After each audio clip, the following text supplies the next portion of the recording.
గీతావాహిని 16వ అధ్యాయము. సామాన్య మానవునకు మరణ సమయమున మాధవచింత రావలెనన్న అంత సులభము కాదు. దానికిని పూర్వపు సంస్కారము ఉండవలెను. మనస్సును అభ్యాసయుక్తం చేయవలెను. అంత మాత్రమున కూడను పవిత్ర స్మరణ ప్రాప్తించదు. అన్య చింతనను మనస్సున చెరనివ్వక వాటిపై అసహ్య భావన పెంచవలెను. ఈ రెండింటి వలననే మరణ సమయమున మాధవ చింతన మనస్సును చేరును. దీనికిని మనస్సే ప్రధానము. మనస్సు చెడెన మనిషి చెడును. మనస్సు స్థితిని పట్టే మనిషి గతి ఏర్పడును.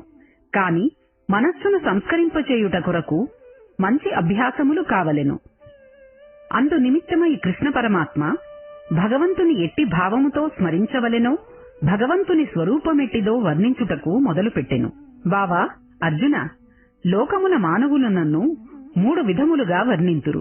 అవి ఏమన, మొదటిది నిర్గుణ నిరాకార రూపము, రెండవది సగుణ నిరాకార రూపము, మూడవది సగుణ సాకార రూపము.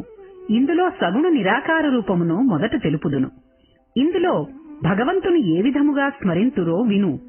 కవి అనియు, పురాణుడనియు, అనుశాసితుడనియు, సూక్ష్మములన్నింటికంటే సూక్ష్మస్వరూపుడనియు, సర్వాధారుడనియు, అచింత్యరూపుడనియు, ఆదిత్యవర్ణుడనియు, తమస్సుకు అతీతుడనియు వర్ణింతురు అని అన్నాడు.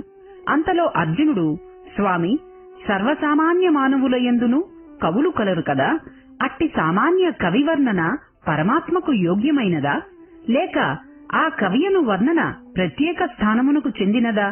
కొంత వివరింపుము అన్నాడు. కృష్ణుడు, అర్జున, కవి అనగా కేవలము కావ్యములు పద్యములు వ్రాయుట కాదు. కవి అనగా సర్వజ్ఞత్వం. కాన భగవంతుడే త్రికాలదర్శి. అతనే సర్వజ్ఞుడు. కవి చూడని స్థానముండదు అని వివరించినాడు. అందుకనే కవి సర్వజ్ఞ క్రాంతిదర్శి అని ఉత్పత్తి. ప్రతివాని హృదయమందును క్రాంతి కలిగించున్నది భగవంతుడే.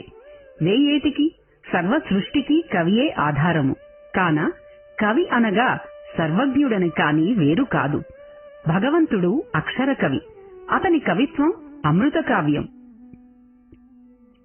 స్వామి, రెండవది పురాణుడని అంటిరి.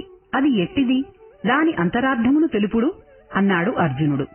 అర్జున, ఎంత పాతవాడైనను అంతకంతకు క్రొత్తవాడగుచుండును. అట్టివాడు భగవంతుడు. అతనే సనాతనుడు, ఎప్పటికప్పుడు నూతనుడు. అందుకనే పురాణవమితి పురాణం అని అన్నాడు. ఇంకా అనుశాసితుడు అనగా ఏమి? అతను సర్వతంత్ర స్వతంత్రుడు. అతడు అందరియందునూ శాసనము చేయువాడు. పంచభూతములు సహితము అతని ఆజ్ఞకు బద్ధులు కావలెను. అతడు శాసించిన శాసనముల హద్దులను మీరిపోవుటకు వాటికి కూడాను సాధ్యము కాదు.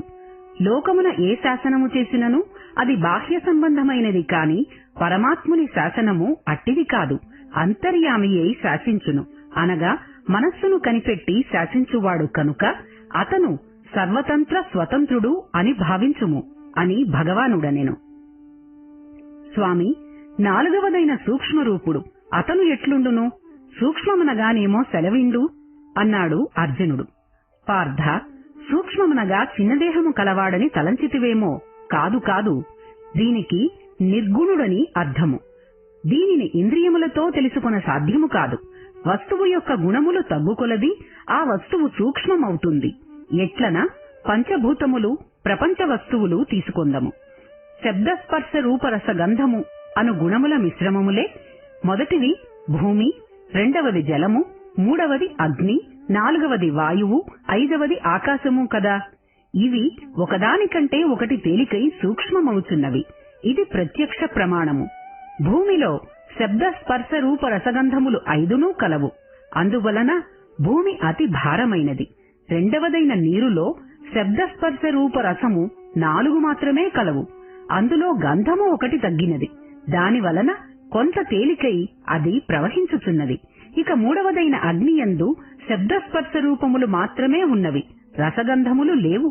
ఆ కారణముచే అగ్ని మరికొంత సూక్ష్మమై పైకి లేచుచున్నది. వాయువు 4వది.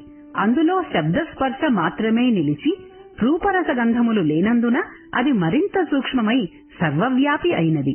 తరువాత ఆకాశము, అందులో శబ్దము మాత్రము మిగిలినది. తక్కిన స్పర్శ రూపరసగంధములు లేనందున ఆకాశము అన్నింటికంటే తేలికైనది. ఈ 5 సూక్ష్మ వస్తువుల కంటే తాను అతీతుడై ఉండుటచే అతని యందు ఏ గుణములు లేనందున భగవంతుడు సూక్ష్మాతి సూక్ష్మ స్వరూపుడై ఉన్నాడు. అన్నింటికంటే వ్యాపకుడై ఉన్నాడు. గుణములు బరువుగా ఉండును. భగవంతుడు గుణాతీతుడు కనుక అతను ఏ బరువు లేక సూక్ష్మాతి సూక్ష్మరూపుడై ఉన్నాడు అని కృష్ణుడు సూక్ష్మరూపమును గురించి తెలిపెను. ఇక 5వది సర్వాధారుడు అనగా లోకమున ఆధారము, ఆధేయము అని 2 కలవు. మన కంటికి కనిపించు, చెవులకు వినిపించు ఒకటేమి, సృష్టి యావత్తూ ఆధేయము. ఈ సృష్టి అంతయు పై చెప్పిన పంచభూతములతో నిండినది.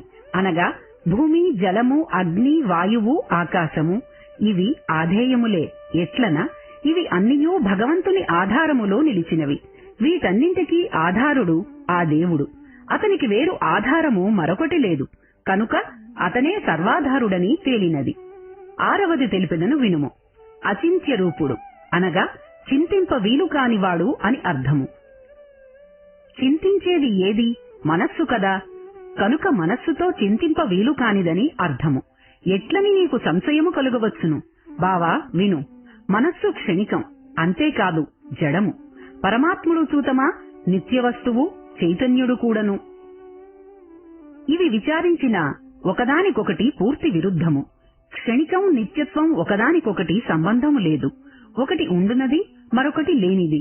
ఇక జడము, చైతన్యము అవి అంతే, ఒకదానికొకటి పొందికలేవు. అలాంటి జడము, క్షణికము అయిన మనస్సు నిత్యము, చైతన్యము అయిన పరమాత్ముని ఎట్లు చింతింపగలదు? అటులైన సాధకుని గతేమి అని నీవు అడగవచ్చును. వానికి గతి లేకపోలేదు. బావా, పరమాత్ముని అచింత్యరూపుడని చింతించిన చాలును, తప్పక వానికి గతి కలుగును. చింతించవలసిన మార్గమున చింతించినా రావలసిన మార్గమున ఫలితము వచ్చి తీరును. కాన చింతించవలసిన విధానమును కూడాను మొదట సాధకుడు తెలుసుకొనవలెను అనిన శ్రీకృష్ణుని మాటలు విని అర్జునుడు, సరే స్వామి, ముందుకు నడుచుదము. కాలము సమీపించుచున్నది. మనము ఏ బాధ్యత లేక ఈ యుద్ధభూమిని నిలువలేదు కదా. ముందుకు ముంచుకు వచ్చుచున్నది మన పాలిటికి యుద్ధము. నీవు త్వరగా ఏమి ఆజ్ఞ ఇత్తువో ఆ రీతిగా చేయుటకు సిద్ధముగా ఉన్నాను. కాన మిగిలిన 7వదాని గురించి తెలుపుడు అని అడిగెను. అర్జున, ఆదిత్యవర్ణం అనగా సూర్యుని వలె స్వయం ప్రకాశకుడు భగవంతుడు అని అర్థము. అంతేకాదు సూర్యుని ప్రకాశము కూడాను పరమాత్ముడే.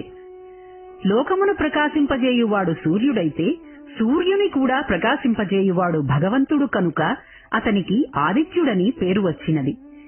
ఇక 8వ దానిని కూడాను తెలిపెదను వినుము. తమస్సు పరుడు. తమస్సు అనగా అజ్ఞానము, పరుడు అనగా సాక్షి. అజ్ఞానమునకు సాక్షి అని అర్థము. బావా, మాయ అన్నను అజ్ఞానమన్నను ఒకటే కనుక అట్టి మాయకు అతీతమైన వాడు పరమాత్ముడు అని కూడాను తలంచవచ్చును. బావా, ఒకసారి కన్నులు మూసుకొని చూడు, ఏమున్నదో తెలియగలదు. కన్నులు మూసుకున్నా ఏమున్నది? అంతా ఒకే చీకటి. అవునా కాదా? ఆ చీకటి నీకెట్లు తెలిసినది? తెలియకున్న చీకటి అని ఎట్లనుచున్నావు? ఇక్కడ చీకటి ఒకటి, చూచుట మరొకటి. ఈ 2 విషయములను పరిశీలించదము. నీవే చీకటి అయినా నీవు ఎట్లు చూడగలవు? నీవు చూచుచున్నావు కనుక నీవు చీకటి కాదు. చీకటిని చూచినట్టు సాక్షివి. బావా, మరొకటి యోచించుకో. మానవుడు ఒక్కొక్క సమయమున నేను అజ్ఞానిని, నాకేమీ తెలియదు అని తనను తాను నిందించుకుంటూ ఉంటాడు. నిజముగా వాడు అజ్ఞానియే అయి ఉండినా నేను అజ్ఞాని అని తెలుసుకొను జ్ఞానము ఎక్కడి నుండి వచ్చినది? ఎట్లు వచ్చినది? అజ్ఞానము దృశ్యము, జ్ఞానము దృక్కు. అజ్ఞానమును చూచే సాక్షివే నీవు కాని అజ్ఞానము నీవు కాదు. ఇదే విధముగానే పై చెప్పిన 8 వర్ణనలను ఎవరు చింతింతురో అది సరియైన స్వరూప చింతన బావా అని పరమాత్మ బోధించగా వినిన అర్జునుడు, కృష్ణ, ఈ విధమైన చింతన చేసినంత మాత్రమున సరిపోవునా, లేక మరింకేమైనను వీటికి జత నేర్చవలెనా అని అడిగెను. పార్థ, ఇట్టి చింతన చేయు సమయమున మనస్సును ఒక వస్తువు మీదనే కేంద్రీకరించవలెను. మనస్సు ఒక వస్తువును మాత్రమే పట్టుకొనవలెను, కాని అనేక వస్తువుల యందు సంచరించరాదు. అంతియేకాక ఆ పట్టిన వస్తువుపై ప్రీతి భక్తి కలవాడై ఉండవలెను. సామాన్యముగా మానవుల ప్రేమ సామాన్యమైన అస్థిర పదార్థములపై పడి వ్యర్థమగుచున్నది. అనేక దుఃఖములకు బాధలకు చిక్కుకొనుచున్నది. అట్టి ప్రేమను ప్రపంచ వస్తువుల నుండి మరల్చి భగవంతునిపై మరలించిన ధన్యుడు కాగలడు. భక్తి అనగా ఏమో కొంత తెలిపెదను వినుము. తన ధ్యేయ వస్తువుతో చిత్తవృత్తి తదాకారము చెందుటే సరియైన భక్తి కాగలదు అని కృష్ణుడు అనగానే, అది ఎట్లు సాధ్యమగును స్వామి అన్నాడు పార్థుడు. అర్జున, ఇంద్రియ ద్వారములన్నింటినీ సంయమము చేసి మనస్సును హృదయస్థానమున నిరోధించి ప్రాణమును శీర్షస్థానమున స్థాపించి ఆత్మ సంబంధముగు యోగధారణను అవలంబించిన వాడై ప్రాణప్రయాణ సమయమున ఓం అను బ్రహ్మమును ఉచ్చరిస్తూ శరీరమును వదిలిన అట్టివాడు నన్ను చేరును, చిత్తవృత్తి తదాకారము పొందును అని కృష్ణుడు అన్నాడు. ఇచ్చట పరమాత్మ అన్న మాటలను శ్రద్ధగా గమనించవలెను.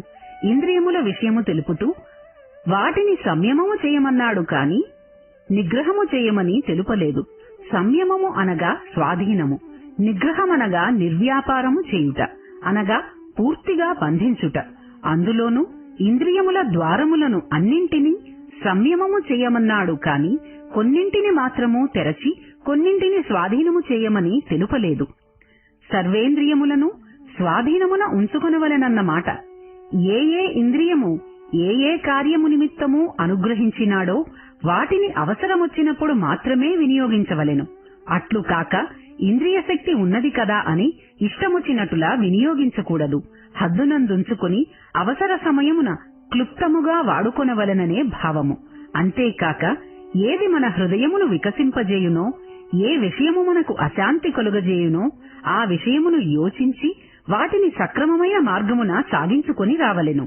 అట్లు కాక వక్రమార్గమున వదలుటచే తిక్కకోతి వలె దిక్కు తెలియక చెలించుచూ తిరుగుచూ ఉండవలసి వచ్చును. ఇప్పుడు లోకమున అనేక మంది అనేక విధముల బాధలకు గురియై అశాంతిని పొందుచున్నారన్నా వాటన్నింటికీ కారణము సక్రమ మార్గమున ఇంద్రియములను వినియోగించకుండుటే అని తలంచవలెను. లేకున్నా అశాంతి వచ్చుటకు వేరు కారణములు లేవు. ఏ ఏ ద్వారమున ఎట్టి రాకపోకలు అని చక్కగా విచారించవలెను. ఒకటి వచ్చు మార్గమున మరొకటి ప్రవేశమైన అప్పుడే ఆ ఇంటిలో అశాంతి అలజడి ప్రారంభమగును. వచ్చిన తరువాత విచారించుట కంటే పూర్వమే జాగ్రత్త పడిన ఉత్తమ మార్గము. పోనీ ఒక తూరి దారి తప్పినను రెండవ తూరి అయినను అట్టి పొరపాటు జరగక ఉండునట్లా చూచుకునవలెను. అది మధ్యమము. తరువాత ఇంద్రియములను అధీనములో బంధించిన ఎట్లు ఓంకారోచ్చారణ జరుగునని అర్జునునికి సంశయము పుట్టినది. అప్పుడు పరమాత్మ మనసెరిగి, బావా, ఓంకారోచ్చారణ మనసులో జరగవలెను కాని వాక్కుతో కాదు అని తెలిపెను. తరువాత అర్జునునకు మరొక సంశయము మొలకెత్తెను. కృష్ణ, జపతో నాస్తి పాతకం అన్నావు కదా, జపముచే పాతకము మాత్రము పోవును, పరమాత్మ ప్రాప్తి ఎట్లు లభించును అని అడిగెను. అప్పుడు పరమాత్ముడు అర్జునుని ప్రశ్నకు సంతసించి, పార్థ, నీవడిగిన ప్రశ్న చాలా అవసరమైనదే, కాని అది ప్రత్యేకించి వేరు క్రియగా చేయనక్కరలేదు. ఓంకార మంత్రమును ఉచ్చరించుచు ఆ ఓంకార మంత్రార్థమైన పరమాత్ముని భావన చేసినంత మాత్రమున పరమాత్మ ప్రాప్తి కూడా చేకూరును అని అన్నాడు. స్వామి, రెండునూ ఒక పర్యాయము చేయ ఇది సాధ్యమయ్యే పనేనా?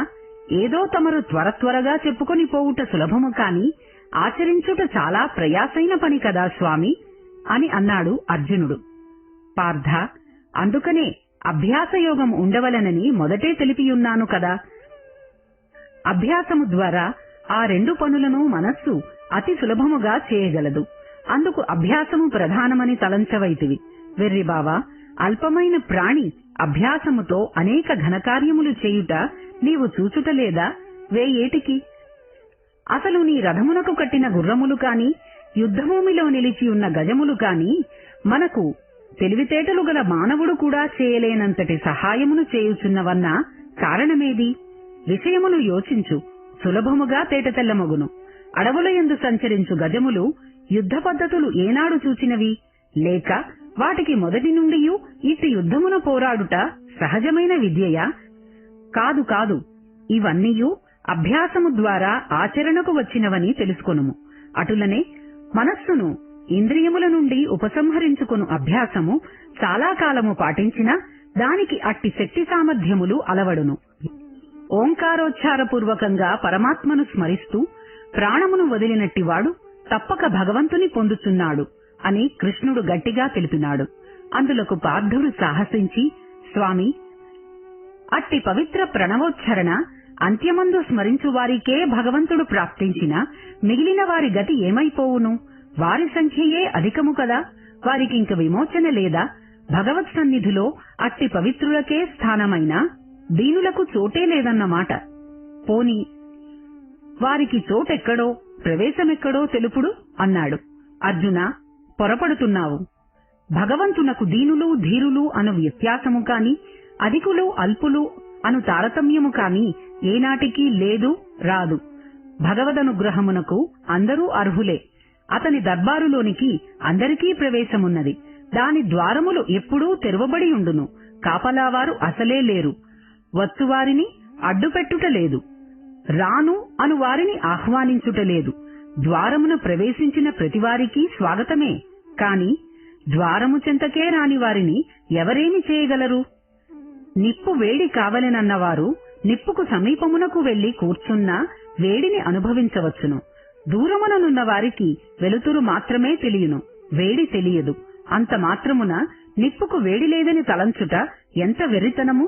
అటులనే భగవంతుని సన్నిధి కావలెననియు, అనుభవించవలెననియు, ప్రవేశము కావలెననియు ఎవరు ఆరాటపడి నిరంతరము చింతింతురో అట్టివారందరికీ అచట చోటు కలదు. అందరికీ అంత్య సమయమున ప్రణవోచ్చారణ మానసికముగా చేయుట సాధ్యము కాదు. అందుకనే నిరంతరము నిర్మల చిత్తముతో స్మరించిన అట్టివారి యోగక్షేమములను తప్పక చూచుకొందును. దానికి కూడాను అభ్యాసము అవసరము. సాధన వలననే సర్వమూ సమకూరును. దేనికి కాని సాధనాభ్యాసములు ప్రధానము. అనన్య చింత నన్ను చేరుటకు ఆధారము అని భగవానుడు ఉపదేశించెను. 16వ అధ్యాయము సమాప్తం.